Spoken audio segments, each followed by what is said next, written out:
in life, in this job search and in our careers, we're dealing with human beings, right? What I will say is that there are going to be recruiters that are begging you to reach out to them if you are a great fit for what they are looking to hire for. For me, I forget easily if something's not right there. So being able to know who I reached out to, when I reached out to them, what I said, having all of that in front of me will allow me to kind of have a little bit extra mental bandwidth for the job search. So Absolutely. I love that.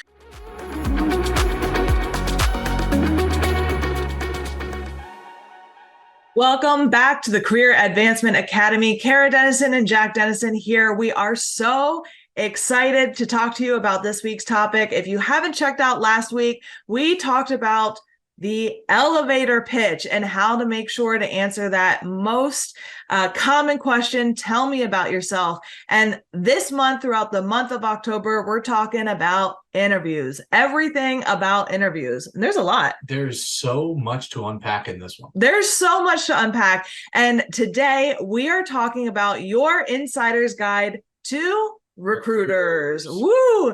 That's exciting. Why is this so important and such a great topic for us specifically? I really think because there's so many questions around how to handle recruiters. There's just everybody has more questions. There's never a dull moment when we're on the topic of recruiters. Absolutely. And more than that, I actually was a recruiter for a lot of my career in human resources. So I do have the inside scoop to give you about how to navigate around recruiters, how to work with recruiters, and what's the difference between an external recruiter and an internal recruiter? What's the difference between a recruiter and a headhunter, right? All of that good stuff and how to land recruiter interviews and all of that incredible, amazing stuff. Because when, like Jack said, we talk to clients, when we talk to people, there's mixed feelings when it comes to recruiters. Either you love them or you hate them. And so what we really want to do is help illuminate how to work with recruiters to your benefit to navigate this hiring process. I think because the bottom line is we need them. Absolutely. Absolutely.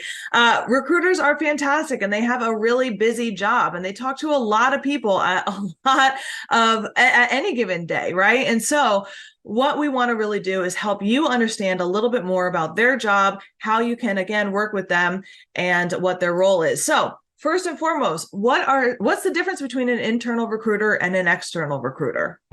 I guess one would be internal with the company.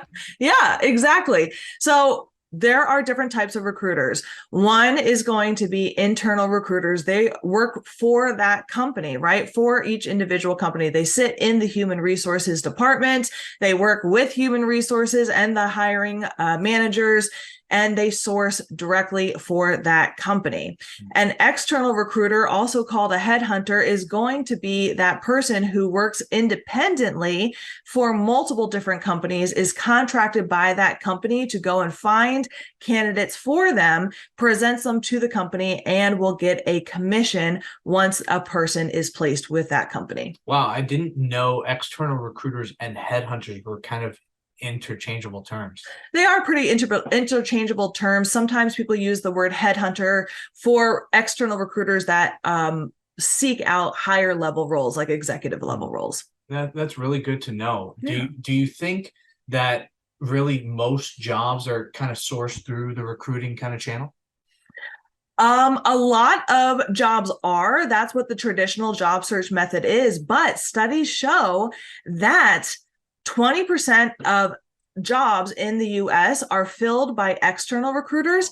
70% of jobs are filled through networking. Whoa. Yeah. So when we talk about the traditional job search method of applying via job boards, focusing on really getting to that recruiter or to an external recruiter versus a strategic job search of networking your way in, gaining that employee referral, we again still support that networking because that's going to be your most beneficial way in. It's going to be the stickiest hiring for that employer, and it's going to, again, be the most likely way in. Can I ask a question? Always, yeah. So as it relates to internal versus external recruiters, how do these kind of conversations differ? And what would an internal recruiter kind of value versus an external recruiter? Sure. So an internal recruiter, what they're going to really value and what they're really looking for is they're looking for cultural fit for the organization, right? They're looking for, are you going to not only do the job, but are you going to fit into the organization? Do you have the same values as the company? Et cetera, right? Internal, they might have a limited view on the external market trends because they are not hiring for multiple companies. They're just hiring for the one company. A pro for external recruiters is that they have broad industry perspectives. They kind of know what other companies are doing instead of just that one company they're recruiting for, but they're not going to know the intricacies of that organization, the department's structure, the department's culture, the company's culture as intimately as an internal recruiter would. Wow. So if you were, say, going through this process, would you value one relationship over another, or were they both equally valuable? That's a great question. When it comes to working with recruiters, internal or external, they are both there to help advocate for you, right? But at the end of the day, both recruiters, internal or external, are working for the company. They're looking for the best fit for that hiring manager and for the company. And to the next step of that, the external recruiters are actually getting a payout, a commission, once they place the right person with that company. And so what I always say is it's good to have a good conversation with a recruiter, but if you're not that best fit, and they view someone else as a better fit, they're going to advocate for that other person and leverage that person into that hiring manager interview. That's why I always say over and over and over again, the best person to advocate for you in your job search is always going to be you. Wow, that's really interesting, because I have conversations with people all the time who say they have wonderful conversations with the recruiter, and then all of a sudden crickets. Mhm. And it's probably due to that fact, like you said, they're probably an external recruiter sourcing for a role, and now they're kind of looking for the best candidate to present. Exactly. Because especially headhunters or external recruiters, they get a payout. And so if you're not the best horse in their race, then they're going to put all of their time and energy for the candidate that is. Okay. I can see why so many people might be very frustrated just kind of with this job search process right now. Speaking of frustrations, let's talk about some of the tools that recruiters use for the majority of companies. Not all companies use this, but majority of companies use applicant tracking systems. Oh, I've heard of those. Everyone has probably heard about them at this point. They're also called ATS. So how does it work? An applicant tracking system is a software that has been created to really help streamline the hiring process. The good news is that it truly has helped at the very beginning in the hiring process to streamline the hiring process, especially for recruiters. The problem is that they do help mainly recruiters. They don't always help the job seeker. And now we've talked about this in other episodes, specifically the traditional versus the strategic job search. However, what the applicant tracking system does is it creates a job description. That job description is usually created by the recruiter, someone in HR. Hopefully they get a sign off from that hiring manager, but that job description is created. And then when you apply with your resume is scanned against the job description, and it is given usually a score, right? How much is it matched by the job description? From there, the recruiter then looks at your resume based on your match and then decides whether or not to give you a call or move you towards a phone screen or a recruiter interview with that recruiter. Mm-hmm. However, the problem is that applicant tracking system and that whole system, right, is designed to help that recruiter and is designed for you to really customize your resume and yourself to meet that recruiter screen, and is not really indicative as always towards what that hiring manager is looking for. And so it is really important that your resume and LinkedIn is easily understood if that's the method that you're going in your job search. And it's a best practice that it's easily understood by all parties involved. For instance, right? A technical person, this is a good example. We've seen a lot of times technical professionals have resumes that are very tech heavy, and they use language that really can only be understood by people who have many, many years in those types of roles, which is great when you get to that hiring manager. But if that recruiter can't understand the value that you bring, you're not going to get called by that recruiter, right? That makes sense. And also, kind of to that point, when you were talking a little bit earlier about the external recruiters, if they haven't gotten the hiring manager's buy-in in the creation of that job description, could we misaim kind of like our resume and our pitch to those roles? Yeah, because again, we're creating this persona or this version of us in a resume, in our pitch, in our stories that we're telling in order to, for lack of a better word, please this recruiter based on a job description that they have. And then time and time again, I've heard from clients that by the time they get to the hiring manager, they're like, whoa, this does not even match what I thought it was going to be based on the job description. So it is a tough job market right now when it comes to dealing with recruiters, because sometimes that recruiter is not set up for success from the hiring manager, and then you're not set up for success as the job seeker as well. Wow, a lot of pitfalls to kind of be aware of then. Yeah, in this process. That's why, again, a couple of weeks ago, we talked about the traditional job search method of only sticking to the job boards and going towards recruiters versus a hybrid approach of doing both a strategic networking type job search and going to the job boards as well, using them as tools, right? So why is this so important, right? Recruiters are there to help you, but it is very difficult if you don't help them as well. So here are some tips to really increase your chances of landing a recruiter interview and getting them on your side in order to help them leverage you into that hiring manager interview, right? So some tips are really to help or on your resume is to really help that recruiter understand the impact of what you do in your job. So again, we talked about not really overemphasizing technical specific stuff that not everyone can understand on your resume. A way to do this is really making sure that your resume is results oriented and achievement based, because recruiters understand results, right? Pretty much everyone understands results. If your bullet points are written towards cost savings, efficiency increases, productivity increases, revenue generations, or ways that you've helped the business in the past, they might not understand the technical parts or the specific systems that you use. They understand the fact that you've gotten results. That's the first thing. I love that. I think really having a resume that kind of talks to uniquely what I can do and what I've done in the past really allows somebody to kind of almost envision how I could help them in these new positions. So I love that. Yeah.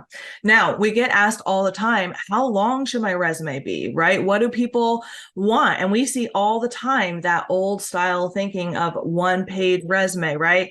From college, your college admissions or your college counselor. It's got to be one page. Now, of course, your guidance counselor from college is saying it's got to be one page because you're in college and you don't have a lot of experience. So how are you going to fill more than one page, right? But the unfortunate thing is that as you grow in your career, that limiting belief of one page has been stuck and ingrained in you, right? So here are some stats to help you out.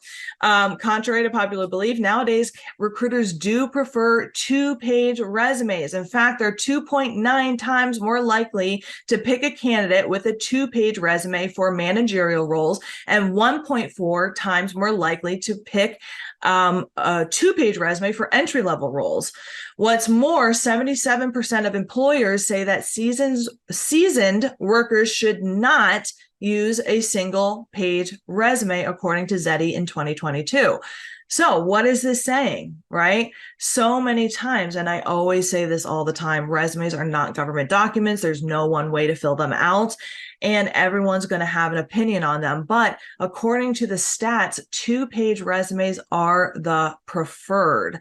So I always recommend, how can we get your high-level impacts onto 2 pages so that recruiters will scan, be able to understand your impact, but not get overwhelmed by something longer or not think that you're earlier in your career because you only have one page. I'm just completely floored by this, because every time I talk to somebody and somebody comes back with, oh, but people in my network, people that I know, they said I have to have a one-page resume. It's usually always people who aren't recruiters or people who aren't actually sourcing for roles. It's the people who are in the roles because they also have that same belief. Exactly. Oh my gosh. So And this is so important. If your whole method, if you refuse to network, you refuse to get in contact with hiring managers, and you refuse to be a job board junkie and apply over and over and over again, you have to use as many best practices as possible to try and get in front of the recruiters. But again, I'm going to sound like a broken record or a parrot here that says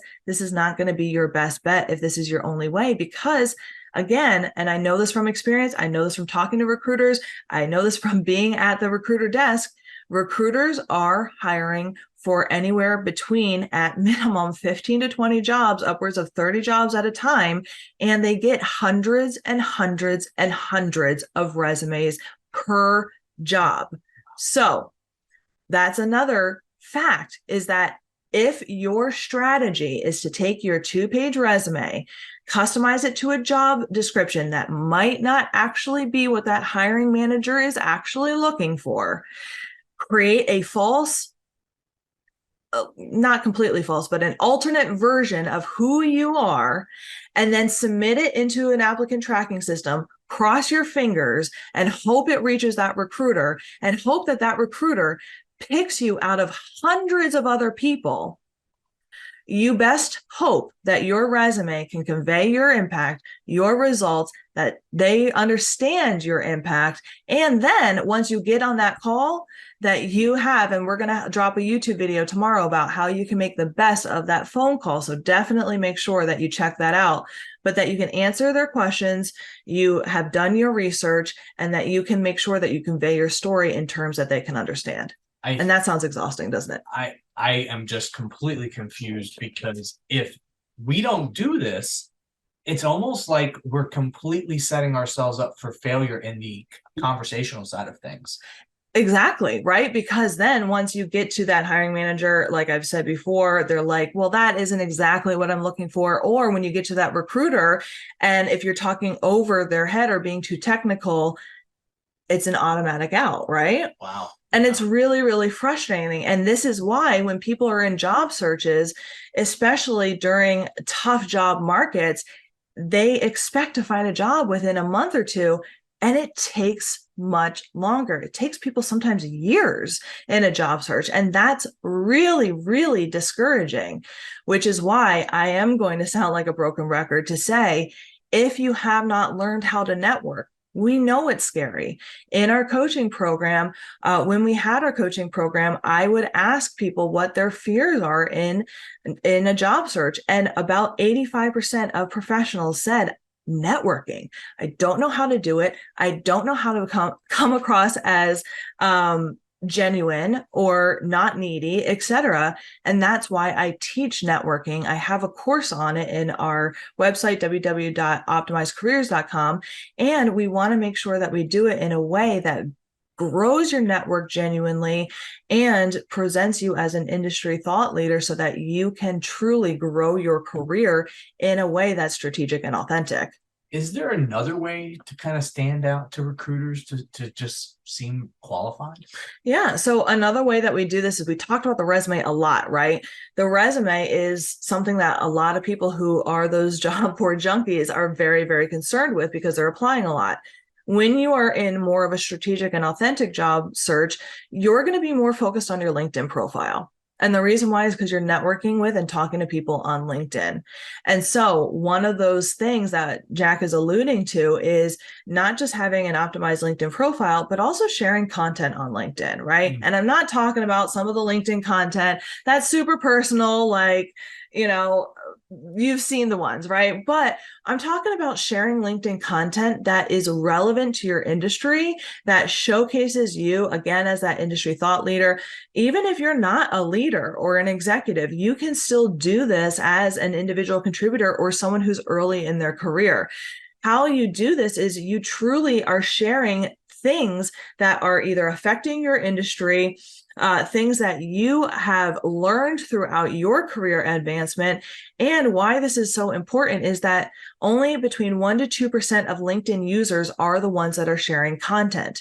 So by you starting to share content, what's interesting about LinkedIn's algorithm is that your content starts to get shared not just to your first degree connections, but to your second and third degree connections as people interact with it. So this is a fantastic way to start getting shown to people that you're active, that you're out there, and people want people who are invested in personal and professional development and who can make an impact. All right, so you've convinced me. I need to incorporate other ways to get in front of recruiters in the job search, but how do we go about that? What is the plan of attack here? Yeah, absolutely. So what I always recommend is to start networking with recruiters, right? Mm-hmm. Start reaching out and start asking for a conversation. Now, I know my recruiters who are listening to this, there are some that are going to be like, yes, please, if you see a job and you are the perfect fit for me, reach out to me and have a conversation with me, because you are going to float your name to the top of my incredibly long list. And then there's some recruiters that are like, please don't reach out to me, follow the system, right? And that's what it is, right? Because of the fact that in life, in this job search and in our careers, we're dealing with human beings, right?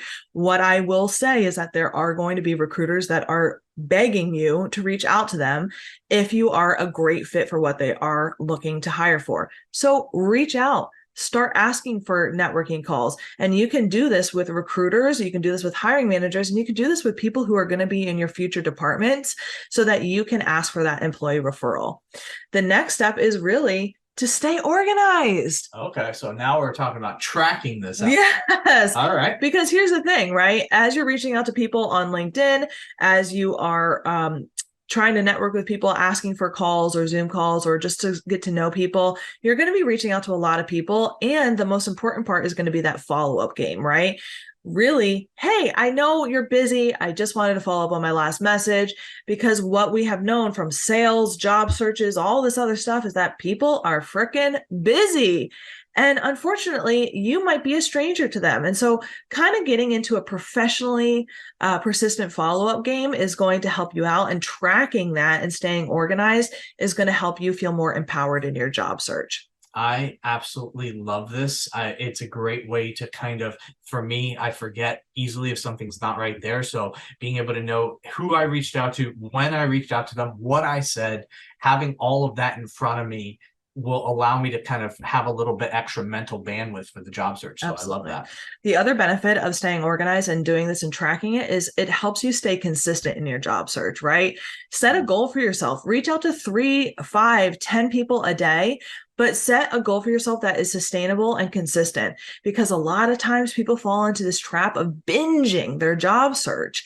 And then that's not sustainable, because you burn yourself out on a Saturday and then you never pick it up, never follow up, never do anything to help further your job search. And it feels like you're starting all over again every, fourth Saturday when you feel like picking it back up, right? So that's something else to be aware of as well. And then finally, attend industry events, right? Engage in LinkedIn groups, go to webinars, utilize alumni networks, go to these events where you're going to be networking with other people in your industry, and ask for introductions for other recruiters that were extremely helpful for people in your industry. This is a really great way to start making those connections, not just to people in your industry who you can help each other out, but also to other recruiters who have been helpful. It seems like the answer and the solution to this is to put yourself in situations where we're having conversations with others, where we know how to convey our value in those conversations, and we need to be able to be bold in those conversations to ask for help. Yeah. Okay. Absolutely. Absolutely. So finally, what I want to talk about and just touch on a little bit, because again, tomorrow we are dropping a YouTube video on our YouTube channel, Optimized Career Solutions YouTube, about what to do in that recruiter interview. It's super valuable. I drop questions that you should ask, the types of questions that the recruiter is probably going to ask you, and some answers you can give. So highly recommend checking it out. But I want to talk about preparing for conversations with recruiters. Some tips here, right? like I mentioned at the beginning of this episode, recruiters are busy. They're talking to, I remember days where I had 20 phone screens a day. It was incredibly busy. And so I would highly recommend that you keep the 3 C's in mind. Keep your responses clear, concise, and courteous, right?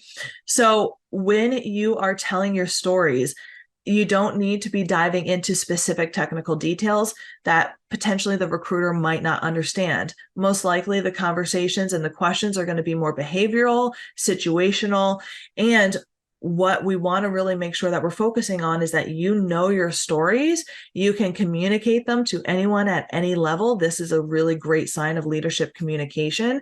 And remember this fact from Career Builder that poor communication skills disqualify 32% of job candidates from further consideration. So really practicing your stories and understanding what that recruiter is looking for and being able to convey that in a clear, concise, and courteous way is going to take you very far. I love that. So really, what we're mainly looking to do is showcase who we are, get right to the point, and always be courteous and really kind of treat them how we would want to be treated at every turn. Exactly, right? Awesome.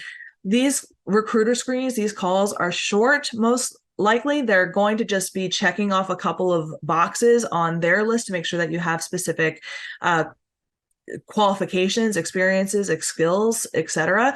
And they're going to answer a couple questions that you have. Again, I'm going to go over those types of things tomorrow in our YouTube video, but we want to make sure that you are prepared to help in those conversations, help yourself get to that next step.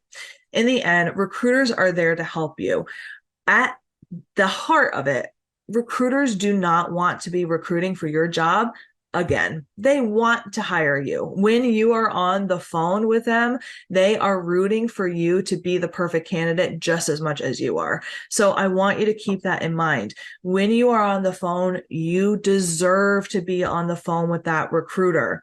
Most likely, if you have made it to that recruiter screen and you've applied online, you've had to go through applicant tracking screens. You had to get screened by a recruiter. You had to get fit into their busy schedule. All of that really great stuff and tough stuff on the recruiter's end in order to be in that interview, and you beat out hundreds and hundreds of people. So what I want you to keep in mind is that that recruiter is there to help you out. They want you to be the perfect candidate just as much as you want to be, and you deserve to be there. The biggest misstep that I have seen from clients time and time again is viewing that recruiter as an obstacle and as someone who is there to hinder your process. Recruiters are there to help. They are tough at times to navigate when it comes to the whole job search process as a whole, as we have talked about many, many times, is broken and it's frustrating. But these recruiters are there as someone who can advocate for you. So keep in mind, be professional, be courteous, be concise, be clear, and build that relationship, because when you do, a good recruiter will advocate for you every step of the way. I love it. Building a relationship. I think at the heart of this is kind of what's needed in today's world, because we're all so busy. We're all just so distracted, and we're all not necessarily being intentional with we're doing things. We're kind of just on autopilot in the background. Absolutely. Absolutely. And I will say, just from my experience, a little bonus tip. When I was a recruiter, the candidates that stuck out most to me were the ones that researched. They researched the company. They also researched me on LinkedIn, and they asked me personal questions like, what does the company culture mean to me? Or I see that you've worked here and here. What brought you to this company, right? Because they did that extra little step to make the conversation personal to me specifically, made me want to fight that much harder for that person. Absolutely love that approach. I mean, your career is just not a series of jobs, right? It's really, it's a narrative that we get to control. And like any compelling story, it has a cast of characters. And today we've shown you how to turn recruiters from those weird, mysterious gatekeepers that we're kind of struggling to understand into hopefully championing them as allies on your career path. Please stay tuned for next week as we dive into the different types of interviews that you can potentially face in your job search process. Right here on the Career Advancement Academy. If you'd like to continue the conversation with a deeper dive into how to answer specific questions that your recruiter might ask of you and what questions that you might potentially want to ask of the recruiter, make sure to check out our YouTube channel tomorrow because Kara is dropping that video tomorrow morning. I'm excited. Make sure to stay tuned. If you like this episode or you know someone who is going into a potential recruiter interview or is in a job search, make sure to share it with them. We want to make sure to help as many people advance in their careers as strategically and authentically as possible. Stay tuned for next week and make sure to have a great rest of your week.